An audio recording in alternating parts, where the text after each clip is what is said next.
I want to read something for you, friends and families. It's about love opens and also about the barbers and divine. What force is more important than love? Igor Stravinsky. Love is the most important ingredient of success. Without it, your life will echo with emptiness. Jesus said, "By this shall all men know that ye are my disciples, if ye have loved one to another." John 13:35. There is a simple way to live a life of love. Breathe in God's Spirit and you'll exhale His love. We're all born for love. It's easy to hate and difficult to love. Love will always away. Everything else will find an excuse. Let's love be your greatest aim. 1 Corinthians 14:1.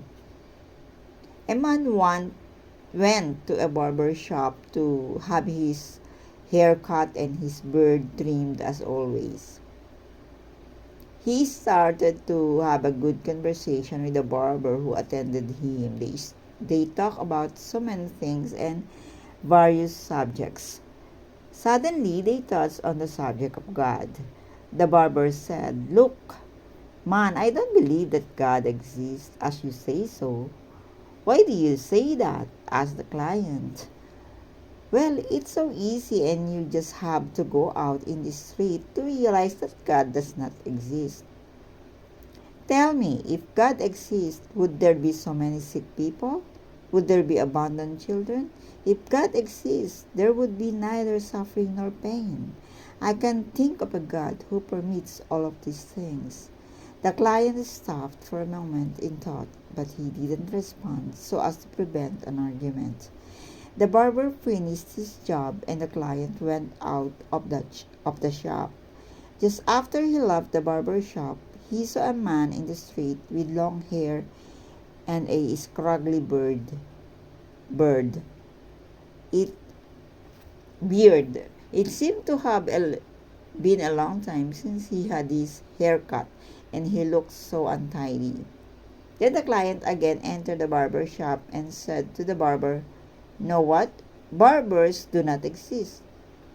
"How come they don't exist?" asked the barber. "Well, I am here, and I am a barber, and I am a barber." "No," the client exclaimed. "They don't exist because if they didn't there because they did there would be no people with long hair and beards like that man who walks in the street." "Oh, barbers do exist. What happens is that people do not come to us." "Exactly," affirmed the client. "That's the point. God does exist. What happens is people don't go to Him, look for Him, and actively look for ways to help others. That's why there's so much pain and suffering in the world. People love more they deserve. Never lose a chance of saying a kind word to another person. You will find as you look back upon your life that the moments when you have really lived are the moments when you have done things in the spirit of love. Henry Drummond. Constant kindness can accomplish much. As the sun makes ice melt, kindness causes misunderstanding, mistrust, and hostility to evaporate. Albert Schweitzer. Kindness has converted more sinners than zeal, eloquence, or learning. Practice constant kindness. Augustine described love. What does love look like? It has it has hands to help others. It has the feet to hasten to the poor and needy.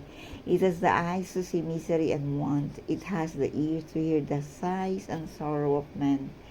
For a moment, love can transform the world. Love is life, and if you miss love, you miss life. Leo Buscaglia. To be loved, be lovable. Make it a point to love someone who doesn't deserve it. And most important of all, continue to show deep love for each other, for love makes up for many of your faults. 1 Peter 4:8. The Bible says, "We know that we have passed from death unto life because we love the brethren." 1 John 3:14. Do all things with love because love opens, love asks, love expands, and love creates. From the book of John Mason, you can be your best starting today. Good night.